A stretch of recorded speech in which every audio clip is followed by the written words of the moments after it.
నమస్తే అన్న. నిన్న విశాఖపట్నం పవన్ కళ్యాణ్ గారు స్టీల్ ప్లాంట్ దగ్గరికి వచ్చి జగన్మోహన్ రెడ్డి స్టీల్ ప్లాంట్ అమ్మేందామని చూస్తే నేనే ఆపానన్న. ఎంతవరకు జగన్ గారు నిజంగా వైజాగ్ స్టీల్ ప్లాంట్ అమ్మేయాలనుకున్నారా? ఈరోజు మీ అందరూ గమనించవలసిన విషయం ఏంటంటే,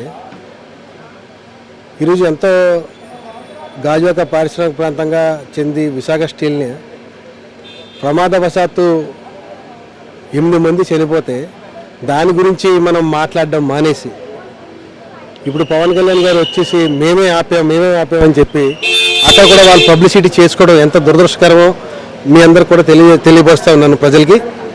అలాగే ఏ రోజైతే సెంట్రల్ మినిస్టర్ కుమార్ మంగళం గారు ఏ రోజైతే జగన్ గారు కేవలం దీన్ని ఆపగలిగారు అని చెప్పేసి సెంట్రల్ మినిస్టర్ కూడా చెప్పినప్పుడు కూడా వీళ్ళు మాత్రం మేమే ఆపామని చెప్పేసి జనాలకి ఇంకా మభ్యపెట్టే దృష్టిలోనే ఉన్నారు.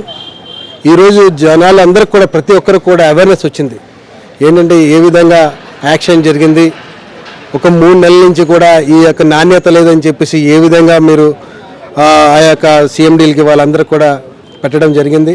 దాన్ని ఏమాత్రం కూడా పట్టించుకోకుండా ఆ యొక్క ఆటోమేటేషన్ మొత్తం అంతా కూడా డిసాల్వ్ చేసిన తర్వాత ఈరోజు 8 మంది ప్రాణాలు కోల్పోయారు. 32 మంది ప్రాణాలు బలిగొని విశాఖ ఆంధ్ర రాష్ట్రాన్ని విశాఖ ఉక్కుని తీసుకొచ్చారు.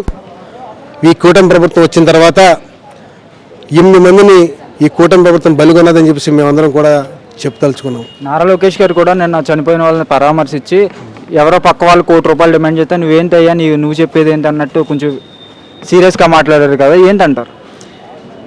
ఈరోజు కార్మిక సంఘాలంటే మనం అందరం కూడా గమనించవచ్చు.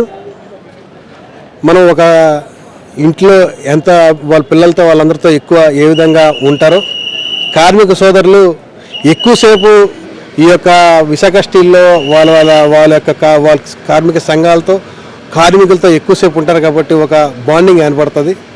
దాని గురించి కార్మికులందరూ కూడా ఈ విధంగా మా తోటి సహోద్యోగికి ఇలా జరిగిందని చెప్పేసి వాళ్ళు అడిగితే ఏ విధంగా నారా లోకేష్ గారు ప్రవర్తించారో మీరందరూ చూస్తూ ఉన్నారు.